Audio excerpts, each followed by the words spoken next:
पिछले वीडियो में हमने सेट 1 को किया था, जो कि बिहार दरोगा का सेट 1 था। बिहार दरोगा का आप ये बुक देख सकते हैं, ये बुक खान सर का है। खान सर का बुक है। इसमें जो प्रैक्टिस सेट दिए हुए हैं, हल पत्र और प्रैक्टिस सेट, उन सबको हम पारी कराने वाले हैं। कल पहला सेट का पहला वीडियो हो गया था, जिसमें हमने कुल 22-23 लगभग 25 क्वेश्चन किए होंगे। उसके आगे हम आज 60 क्वेश्चन तक देखेंगे इस वीडियो में, तो आप लोग बने रहिएगा वीडियो में आगे। कल हमने 25 तक क्वेश्चन कर लिए थे। ये सारे क्वेश्चन आए हुए क्वेश्चन है।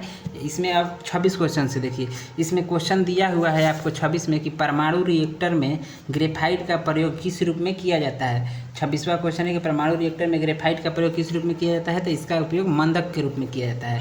अगला क्वेश्चन है कि मध्य रेल मंडल का मुख्यालय कहाँ स्थित है। ऑप्शन आपको दिया हुआ है, इसमें पूछा है कि मध्य रेल मंडल का मुख्यालय कहाँ पे है। तो मध्य रेल मंडल का मुख्यालय मुंबई CST है, मतलब छत्रपति शिवाजी टर्मिनल, यहीं पे मध्य रेलवे का मुख्यालय है। 28 क्वेश्चन आपको आया हुआ है कि इसमें आयरन की कमी से क्या होता है, मतलब आयरन की कमी से कौन सा रोग होता है। तो आयरन की कमी से एनीमिया रोग होता है। सारे क्वेश्चंस आपको हम कराते जाएंगे, इधर का भी पूरे क्वेश्चन कराएंगे। आप लोग चैनल को सब्सक्राइब जरूर कीजिएगा। अब यहाँ पे 29 क्वेश्चन है कि भूमध्य रेखा निम्नलिखित में से किस देश के मध्य से नहीं गुजरती है। यहाँ पर देखना है कि नहीं गुजरती है। ब्राज़ील के बीचों बीच से जाती है भूमध्य रेखा, तो ये तो ऐसे ही गलत हो गया। उसके बाद सोमालिया है, सोमालिया से भी होकर भूमध्य रेखा जाती है। भारत से भूमध्य रेखा नहीं जाती है, भारत से कर्क रेखा जाती है। भारत के बीचों बीच से कर्क रेखा जाती है, भूमध्य रेखा नहीं। तो इसका आंसर हो जाएगा भारत। आगे अगला क्वेश्चन है 30 नंबर में कि भाखड़ा नांगल बांध किस नदी पर स्थित है। भाखड़ा नांगल बांध आपको किस नदी पर स्थित है, तो ये है भाखड़ा नांगल बांध सतलज नदी पर स्थित है। ये भी पूछ सकता है कि कहाँ पे स्थित है, आखिर सतलज नदी पे कहाँ पे बना हुआ है। तो इसका आंसर हो जाएगा हिमाचल प्रदेश। आप लिख लीजिएगा HP, हिमाचल प्रदेश में ये स्थित है भाखड़ा नांगल बांध। और ये दूसरा सबसे ऊंचा बांध है। भाखड़ा नांगल बांध भारत का दूसरा सबसे ऊंचा बांध है, ये भी आप याद रखिएगा। अगला क्वेश्चन पूछा है इसमें 31 नंबर कि जोग जलप्रपात स्थित है, मतलब कि जोग जलप्रपात कहाँ स्थित है। तो जोग जलप्रपात जो है ना, शरावती नदी पर स्थित है। इसमें आंसर हो जाएगा 31 का D, शरावती नदी। और ये भी कह सकता है कि मतलब कि कहाँ पे, तो आपको ये कर्नाटक है। कर्नाटक में शरावती नदी पर आपको बना है जोग जलप्रपात। उसके बाद आपको यहाँ पे क्वेश्चन है 32 नंबर कि जहाँ आरा द्वारा लिखित शेख मोइनुद्दीन चिश्ती की जीवनी है, मतलब कि जीवनी जो लिखी गई है, उस जीवनी मत किस नाम से प्रकाशित यानी लिखी गई है। तो इसका आंसर हो जाएगा मुनीस अल अरवा। मुनीस अल अरवा, इसी नाम से इनकी जीवनी लिखी गई है। और जो लिखा है उसने जहाँ आरा ने लिखा है। और जहाँ आरा जो थी पुत्री थी शाहजहाँ और मुमताज़ की बेटी थी ये जहाँ आरा। आपको 33 क्वेश्चन में है कि महात्मा गांधी ने असहयोग आंदोलन को कब वापस लिया था, मतलब महात्मा गांधी ने असहयोग आंदोलन को कब खत्म कर दिया था। तो इसका सही आंसर होगा फरवरी 1922। फरवरी 1922 में असहयोग आंदोलन को खत्म कर दिया गया था, क्योंकि उस समय चौरा चौरी कांड हो गया था, तो उसको लेकर महात्मा गांधी ने इसे खत्म कर दिया था। एक चीज़ और इसमें पूछ सकता है कि ये असहयोग आंदोलन शुरू कब हुआ था। तो ये आपको शुरू हुआ था 1 अगस्त 1920 को। ये आप कहीं लिख लीजिएगा, 1 अगस्त 1920। और ख़त्म कब हुआ था, तो फरवरी 1922 में। आगे है नामदफा राष्ट्रीय उद्यान, बढ़िया से इसका नाम पढ़ लीजिएगा, नामदफा राष्ट्रीय उद्यान कहाँ स्थित है। यह है अरुणाचल प्रदेश में। अरुणाचल प्रदेश में स्थित है नामदफा राष्ट्रीय उद्यान। 35 नंबर आपके सामने है कि नक्काशीदार कांच के लिए निम्न में से किस अम्ल का उपयोग किया जाता है। तो किस अम्ल का उपयोग किया जाए, तो उसका आंसर हो जाएगा HF है, हाइड्रोजन हाइड्रोफ्लोरिक अम्ल HF। HCl का हो जाता है हाइड्रोक्लोरिक अम्ल, इसका नाम है हाइड्रोफ्लोरिक अम्ल। इसका उपयोग जंग हटाने में भी किया जाता है। इसको जंग पर लगाइए तुरंत खत्म कर देता है। आगे है आपको 36 नंबर क्वेश्चन। 36 में यहाँ पे आपको है कि किस संवैधानिक संशोधन अधिनियम के द्वारा, मतलब कि किस संविधान संशोधन अधिनियम के द्वारा राष्ट्रपति के लिए संवैधानिक संशोधन विधेयक पर सहमति देना अनिवार्य किया गया। मतलब किस संविधान संशोधन के तहत ये कहा गया कि राष्ट्रपति भी इस पर बोलेंगे। तो यह होगा 24वां संविधान संशोधन, जो कि इसका आंसर हो जाएगा 24वां संविधान संशोधन। और ये कब हुआ था, तो 5 नवंबर 1971 ये संशोधन हुआ था। 5 नवंबर 1971 को 24वां संविधान संशोधन। आगे है आपको कि सोन नदी का उद्गम स्थल, सोन नदी का उद्गम स्थल है। सोन नदी मतलब कहाँ से निकलती है, तो सोन नदी मध्य प्रदेश के अमरकंटक की चोटी से निकलती है, जो कि हमारे बिहार के रोहतास जिला से होते हुए जाके गंगा में मिल जाती है, अमरकंटक। इसका सही आंसर हो जाएगा अमरकंटक की चोटी से निकलती है सोन नदी। आगे आपको ये दिया है, मैथ दिया है शायद, हाँ, किसी वर्ग की भुजा का माप लेते समय भूल से 2% अधिक मापा गया। इसको हम आपको बना के दिखाएंगे। तो उस वर्ग के परिकलित क्षेत्रफल में आई त्रुटि प्रतिशत ज्ञात कीजिए। आपको यहाँ पे हम इस पे बना दे रहे हैं। देखिए इसमें क्या दिया है, कह रहा है कि किसी वर्ग की भुजा मतलब पहले वर्ग की उसकी कुछ भुजा होगी, लेकिन भूल से 2% अधिक माप लिया गया है। तो हम आपको यहाँ पे बना दे रहे हैं। यहाँ पे देखिएगा, माना कि वर्ग की भुजा 100 है, 100% है। कुछ भी मानिएगा, न्यूमेरिकल वैल्यू मान के बनाइएगा, नंबर मान के, एक्स मानिएगा, बहुत समय लग जाएगा, टाइम लॉस होगा। 100 मानिए कि वर्ग की भुजा 100 है, तो इसका 100% है, तो इसका कुछ क्षेत्रफल भी होगा। क्षेत्रफल 100 का स्क्वायर, वर्ग की भुजा का स्क्वायर, क्षेत्रफल इसका यहाँ पर निकाल लीजिएगा। तो इसका क्षेत्रफल क्या होता है, भुजा स्क्वायर होता है, मतलब कि 100 गुणे 100। क्षेत्रफल वर्ग की क्या होता है, भुजा स्क्वायर। ये हो जाएगा 4 0 यहाँ पे, ये हो गया इसका क्षेत्रफल। अब कह रहा है कि 100 नहीं, 100 की जगह पे 2% अधिक ले लिया। तो पहले 100 था, इस पे 2% अधिक ले लिया, तो कितना परसेंट, 102% इसकी भुजा हो गई। अब 102 का स्क्वायर कीजिएगा 2 बार, 102 का 2 बार करेंगे तो 2 दूना के 4 0 2, और यहाँ से 0 0 0 1 से गुणा करेंगे तो 2, यहाँ कॉल आ रहा है, 1 मिनट, 2 एकम 2 0 और 1 कम 1, ये 4 0 4 0 0 हो जाएगा। मतलब कि यहाँ पे 10, ये 1 होगा, 1 यहाँ नहीं, यहाँ 1, यानी कि 10 40 4, पहले था 10,000, अब हो गया 10 40 4, यानी 404 एक्स्ट्रा हो गया। तो 404 बटे में 10,000 गुणे का 100, ये परसेंट में बदलने के लिए ऐसे किया जाता है। तो 1 2 कट गया, 1 00 इधर आ जाएगा, तो 4.04%। इसका आंसर क्या होगा, 4.04%। तो इसमें आपको इसका ऑप्शन यहाँ पे दिया हुआ है, इस क्वेश्चन का ऑप्शन यहाँ पे दिया है, तो इसमें आपका आंसर हो जाएगा 4.04%।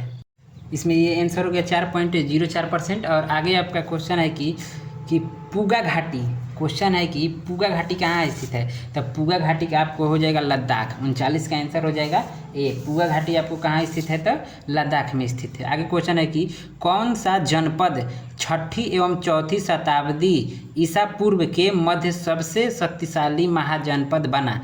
तो ये आपको मगध महाजनपद, उस समय सबसे ज़्यादा शक्तिशाली जनपद था मगध महाजनपद। इसकी राजधानी पाटलिपुत्र थी, याद रखिएगा, जो कि बिहार में है। अगला क्वेश्चन है 41 कि बंगाल में अमला का अधिकारी होता था, मतलब कि अमला एक पोस्ट होती थी, ये किसका अधिकारी होता था, तो ये जमींदारों का अधिकारी होता था, जो कि कर लेने जाता था। अमला ये जमींदारों का अधिकारी होता था, ठीक। आगे है कि मूरा नस्ल है, मूरा नस्ल किसकी नस्ल है, तो मूरा भैंस की नस्ल है। मूरा एक भैंस की नस्ल है, जो सबसे अधिक दूध देने वाली भैंस होती है, मूरा इसी की नस्ल है, भैंस की नस्ल।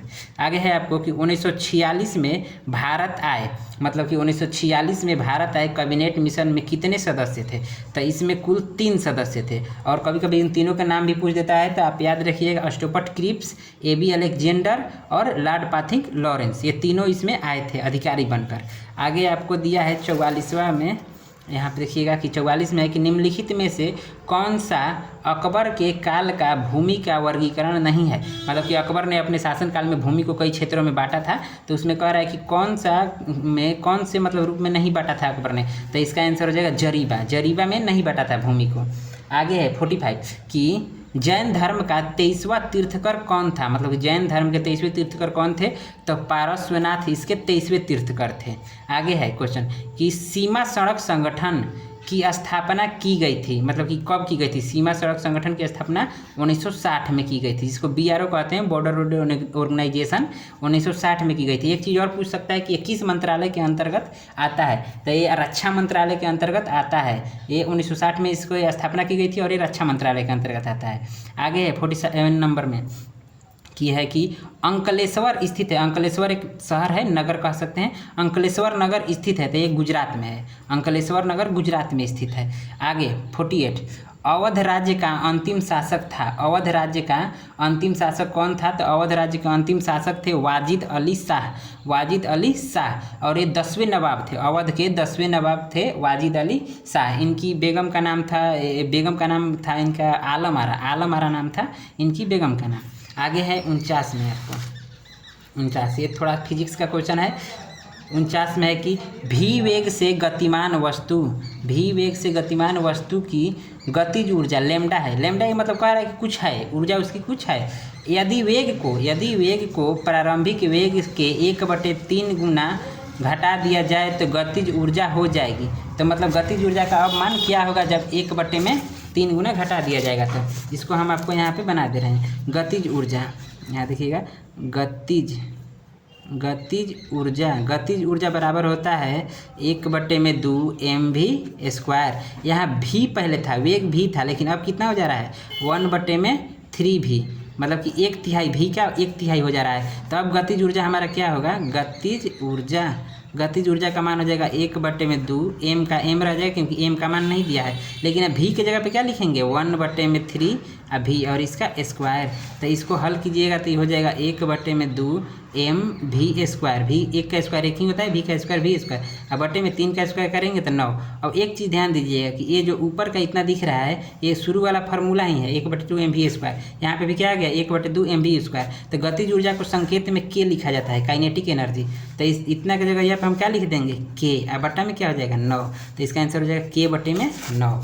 और ये आपको किस ऑप्शन में है, तो ऑप्शन नंबर बी में है, k/9। अगला क्वेश्चन है कि भिलाई, दुर्गापुर एवं राउरकेला, ये 3 ठो है कि इस में फिर से देखिए, भिलाई, दुर्गापुर एवं राउरकेला में इस्पात संयंत्रों का निर्माण, इधर का आपको देख सकते हैं फिर से, ये संयंत्रों का निर्माण किस पंचवर्षीय योजना में हुआ था, मतलब कि किस पंचवर्षीय योजना में हुआ था। तो इसका आंसर होगा द्वितीय पंचवर्षीय योजना में भिलाई, राउरकेला और दुर्गापुर का यहाँ पे निर्माण हुआ था। द्वितीय पंचवर्षीय योजना कब हुई थी ये भी पूछ सकता है, तो इसको याद रखिएगा 1956 से 1961, 1956 से 1961 द्वितीय पंचवर्षीय योजना। उसके बाद 51 में है कि निम्नलिखित में से कौन सी धातु केवल पराबैंगनी तरंगों की प्रतिक्रिया पर अपने पृष्ठ में इलेक्ट्रॉन उत्सर्जित करती है। तो इसका आंसर हो जाएगा जिंक, सी जिंक। आगे है कि एक वाहन P बिंदु से 10 किलोमीटर उत्तर दक्षिण में दौड़ता है, दाईं ओर मुड़कर 15 किलोमीटर दौड़ता है, वह पुनः दाईं ओर मुड़कर 10 किलोमीटर दौड़ता है, बिंदु Q पर पहुंचता है और दूसरा मोड़ लेने के बाद वाहन किस दिशा में दौड़ता है। तो इसको हम आपको, ये रीजनिंग का सवाल है, बना के दिखा दे रहे हैं। यहाँ पे देखिएगा, इसको थोड़ा सा ऊपर कर लीजिए, क्वेश्चन दिखे। हाँ, यहाँ पे कह रहा है कि एक वाहन P बिंदु से चलता है, मान ले रहे हैं कि P बिंदु हो गया, यहाँ से एक वाहन चल रहा है, 10 किलोमीटर उत्तर दिशा में दौड़ता है। ये 10 किलोमीटर उत्तर, ऊपर में उत्तर होता है नॉर्थ, तो इधर में 10 किलोमीटर ही जाता है। ठीक, 10 किलोमीटर दौड़ता है, दाईं ओर मुड़ता है। इधर का दायां किधर होगा, जब आपका सिर इधर होगा तो दायां आपका इधर हो जाएगा, तो ये दाईं दिशा में मुड़ जाता है और 15 किलोमीटर दौड़ता है, और 15 किलोमीटर दौड़ता है, यह पुनः दाईं ओर मुड़ता है। जब आप ऐसे रहिएगा ऐसे, तो आपका दायां नीचे हो जाता है, इधर में तो दायां नीचे होगा, तो दाईं ओर मुड़ता है और 10 किलोमीटर की दौड़ लगाता है। तो इधर ही 10 किलोमीटर दौड़ रहा है। अब कह रहा है कि बिंदु पर पहुंचता है, दूसरा मोड़ लेने के बाद, मतलब कि पहला मोड़ और दूसरा मोड़ लेने के बाद वह किस दिशा में दौड़ रहा है, तो नीचे की ओर जा रहा है, और नीचे की ओर साउथ होता है, यानी कि दक्षिण। ये किस दिशा में जा रहा है, तो जा रहा है दक्षिण दिशा में। ठीक,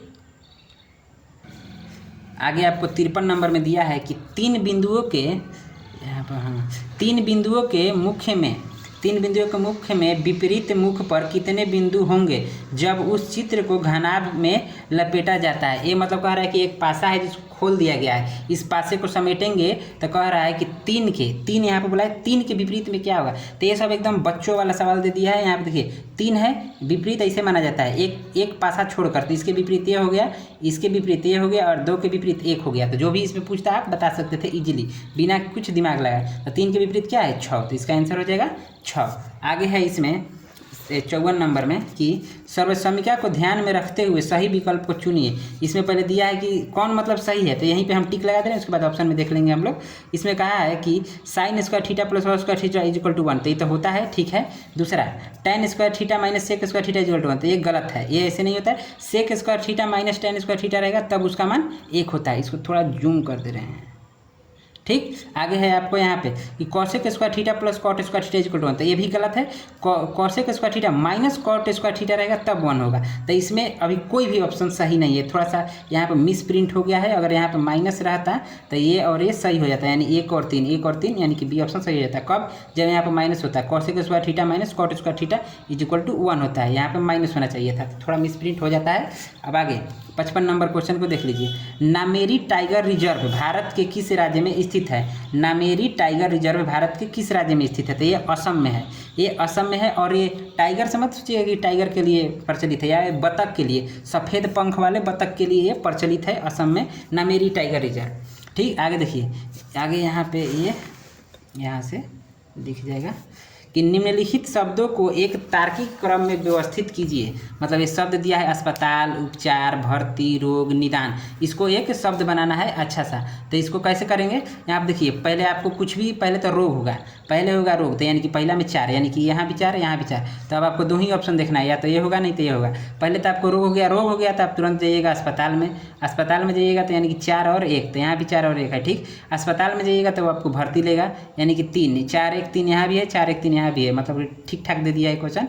जब आप भर्ती होइएगा तो डॉक्टर आपसे पूछेगा, फिर निदान करेगा आपका कि आपको क्या हुआ है, ऑपरेशन करना पड़ेगा कि चीर फाड़ करना पड़ेगा कि दवाई देना पड़ेगा, ये निदान हुआ। तो अब यानी कि आपको 5, यानी कि 5 इसमें नहीं है, तो आपको टिक मार देना है ये वाला। ठीक, यही आंसर होगा। और उसके बाद निदान हो जाएगा तो उसके बाद आपका उपचार करेगा, घर जाइएगा, तो इसका आंसर क्या हो जाएगा? ए हो जाएगा। 57 देखिए कि भारत के मीठे पानी की सबसे बड़ी झील कौन है? तो भारत के मीठे पानी की सबसे बड़ी झील बुल्लर झील है। सबसे बड़ी झील कौन सी है? बुल्लर झील है। और आपको ये भी पूछ सकता है कि बुल्लर झील कहाँ पे है, तो आपको ये जम्मू एंड कश्मीर में ये बुल्लर झील स्थित है। आगे 58 लोकसभा में विपक्ष का नेता बनने के लिए कम से कम सदन की कुल सीटों का कितना सीट हासिल हो, मतलब कितना सीट होना चाहिए, तब आपको बोला जाए कि आप विपक्ष के नेता है, नहीं तो आपको विपक्ष में भी बैठने नहीं दिया जाएगा। तो ये होता है 1/2, मतलब कि 10 का 1 भाग, मतलब जितना भी है उसका 1/10वां भाग आपके पास सीट होना चाहिए, तब आप विपक्ष के नेता कहलाएंगे। 59 नंबर आपके सामने क्वेश्चन है, यहाँ पे इसको यहाँ पे कर दे रहे हैं। हाँ 59 हाँ, यहाँ से आ जाएगा पूरा। 59 में है कि एक आर्द्र, मतलब कि एक नम दिन की सुबह यदि एक कोमल तने वाले पादप को उसके तने के आधार से एक तेज ब्लेड से क्षैतिज रूप से काटते हैं तो तना के कटे स्थान से विलयन की बूंदें रिसक कर निकलने लगती है। यह किस घटना के कारण होता है? जैसे कि पेड़ की टहनी है, उसको काट दीजिएगा तो उसमें से चिपचिपा पदार्थ निकलने लगता है, तो ये किस घटना के कारण होता है? तो ये होता है मूलदाब, रूट प्रेशर के कारण वो निकलने लगता है। आगे है आपको सल्तनत काल के दौरान दीवान ए अर्ज विभाग था। मतलब दीवान ए अर्ज विभाग कौन सा विभाग था? तो इसमें सैन्य विभाग को बोला जाता था उस समय, दीवान ए अर्ज विभाग। ठीक। आपका 61 क्वेश्चन है कि पिटली द्वीप, नाम सुन लीजिए, पिटली द्वीप पक्षी अभयारण्य कहाँ स्थित है? पिटली द्वीप पक्षी अभयारण्य आपको स्थित है लक्षद्वीप में यह अभयारण्य स्थित है, और एक कछुओं के लिए प्रचलित है। यहाँ कछुए प्रजनन करने के लिए यहीं पे आते हैं, यहाँ पे कछुए ज़्यादा प्रजनन के लिए यहीं द्वीप पर आ जाते हैं, और ये द्वीप मूंगा से बना है, मूंगा के ऊपर मर के ये द्वीप बन गए हैं। आगे 62 वर्ल्ड इकोनॉमिक आउटलुक का प्रकाशन निम्नलिखित में से किस संस्था द्वारा किया गया है? तो इसका आपको प्रकाशन किया गया अंतर्राष्ट्रीय मुद्रा कोष, जो कि IMF होता है, आगे आपको 63 में है कि यह क्रिया जिसमें एक आर्किड अधिपादप की तरह एक वृक्ष पर आता है कहलाता है स्वभोजिता। इसे स्वभोजिता बोला जाता है। जैसे एक पेड़ के ऊपर आप देखते होंगे एक और पेड़ लग जाता है, जैसे बरगद और पीपल में ये सब देखते होंगे कि एक में ही एक लगता है, तो उसे स्वभोजिता की क्रिया बोला जाता है। बाकी ये सब आपको बोटनी में आपको ये पढ़ना होगा, वहीं से क्वेश्चन दे दिया है। आज हम 63 तक क्वेश्चन कराते रहे, कल 100 तक हो जाएगा अगले वीडियो में। बाकी आप चैनल को सब्सक्राइब जरूर कीजिएगा, सेट आते रहेंगे, टोटल सेट ये खान सर के बुक का हम कराएंगे आप लोगों को। हर सेट का आंसर हो जाएगा, मैथ रहेगा सॉल्यूशन करा देंगे, न्यूमेरिकल रहेगा उसको भी बनवा देंगे, और रीजनिंग के भी सवाल बनवाएंगे। बाकी आप लोग चैनल को सब्सक्राइब कर लीजिए। मिलेंगे अगले वीडियो में।